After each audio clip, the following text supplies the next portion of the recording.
Hello दोस्तों, कैसे हैं आप लोग। मैं उम्मीद करता हूं कि आप लोग अच्छे होंगे और अपने अपने तैयारियों में अब लग जाएंगे, क्योंकि सीटेट 2023 जुलाई का नोटिफिकेशन आउट हो चुका है और आपका जो है कि फॉर्म भरने का डेट आपको मेंशन है उसमें। आप उसके अंतर्गत अपने फॉर्म को भर लीजिए और अपने सिटी को सिलेक्ट कर लीजिए कि आप किस सिटी में एग्जाम देना चाहते हैं।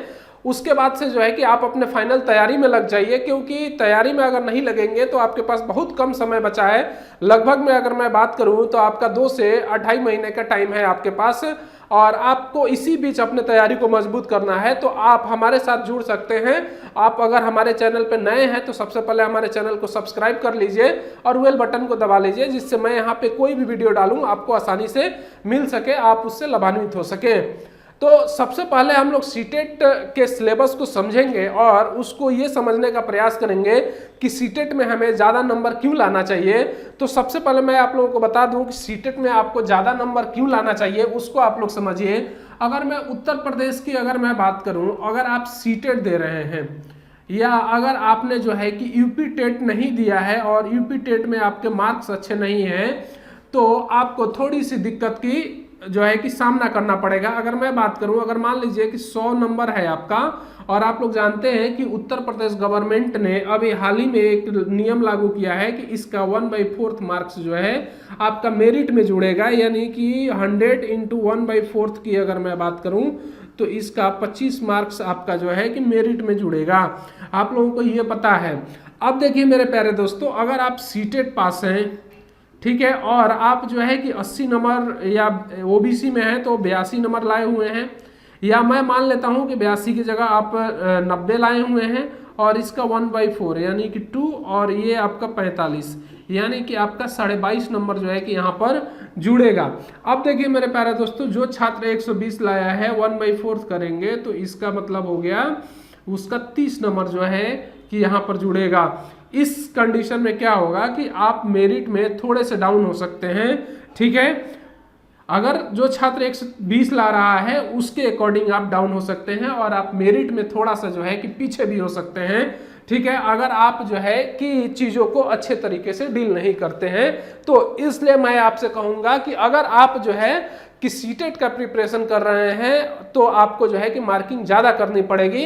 अगर आप स्पेशली यूपी टेट के पेपर दे रहे हैं तो, यानी कि अगर उत्तर प्रदेश में कोई भी वैकेंसी आती है उसके लिए अगर आप जो है कि एलिजिबल हैं तो आपको जो है कि इसमें ज़्यादा से ज़्यादा मार्किंग करना चाहिए। ये मेरा आंकड़ा है और इस आंकड़े के हिसाब से आपको चलना चाहिए, क्योंकि अगर नहीं चलेंगे तो आपके लिए समस्या खड़ी हो सकती है। अब देखिए मेरे प्यारे दोस्तों, जो सीटेट जुलाई नोटिफिकेशन आउट हुआ है उसकी अगर मैं बात करूं तो इसमें 3 कैटेगरी के स्टूडेंट हैं हमारे पास। पहला, न्यू स्टूडेंट्स हैं जो कि बिल्कुल फ्रेश अभी अभी बीएड करके जो है कि सीटेट की तैयारी में लगे हुए हैं, वो कैसे हैंडल करें इस सीटेट को, इस पे चर्चा करेंगे। दूसरा, ओल्ड स्टूडेंट हमारे पास जो है, जो कि क्या करें, उन्हें क्या करना चाहिए। अगर उनका मार्क्स कम है, उत्तर प्रदेश से बिलोंग करते हैं, तो उन्हें मैं कहूँगा कि या तो वो यूपी टेट दे दें या तो सीटेट दे दें। अगर सीटेट दे रहे हैं तो उसमें ज़्यादा मार्किंग करने का प्रयास करें।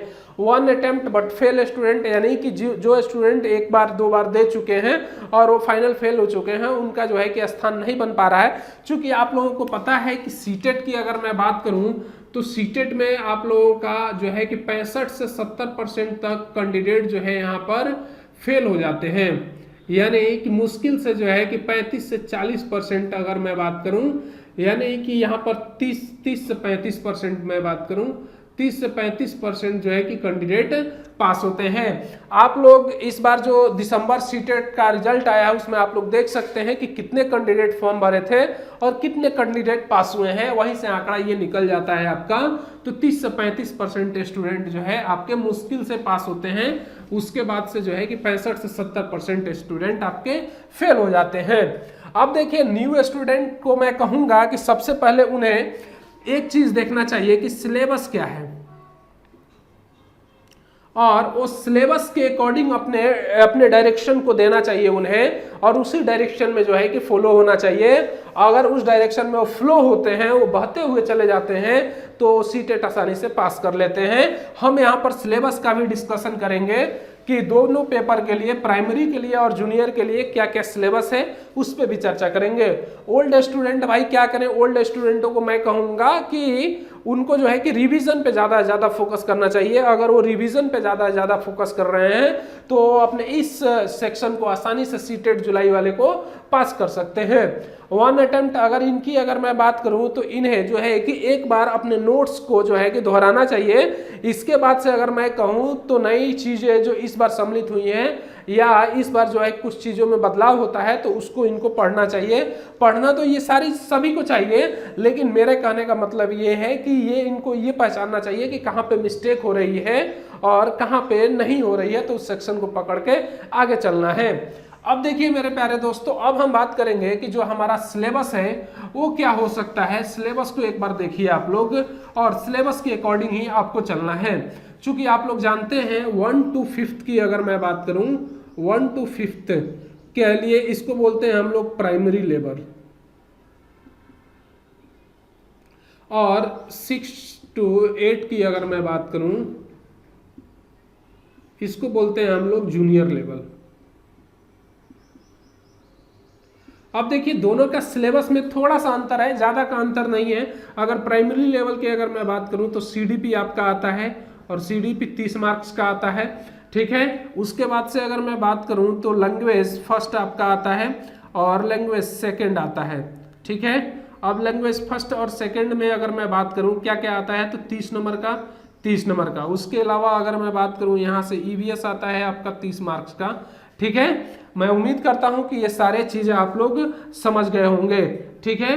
यानी कि CDP language first, language second और ईवीएस और जीके जीएस की अगर मैं बात करूं यहाँ पर जीके जीएस आपका 30 का। अब देखिए 1 2 3 4 5 यानी कि ये टोटल 150 नंबर का पेपर और 150 क्वेश्चन हो गए आपके, ठीक है। अब देखिए 6 to 8 अगर मैं बात करूं तो यहाँ पे भी सीडीपी आपका सेम रहता है 30 नंबर का, ठीक है। इसके बाद से अगर मैं बात करूं यहाँ पे भी लैंग्वेज फर्स्ट आपका आता है 30 का, और लैंग्वेज जो है कि आपका सेकंड आता है आपका 30 का। उसके अलावा अगर मैं बात करूं SST and science, math and science की अगर मैं बात करूं यहाँ पर मैथ एंड साइंस, ये आता है आपका 60 का। यानी कि जो छात्र आर्ट से होंगे, पढ़े हुए ग्रेजुएशन किए होंगे, उनके लिए एसएसटी होता है, और जो छात्र साइंस से ग्रेजुएशन किए होंगे, साइंस स्ट्रीम से, उनके लिए भी 60 ही है। यानी कि 60 मार्क्स इसके भी, 60 मार्क्स इसके भी, लेकिन ये वाला 60 मार्क्स साइंस वाले के लिए है और ये वाला 60 मार्क्स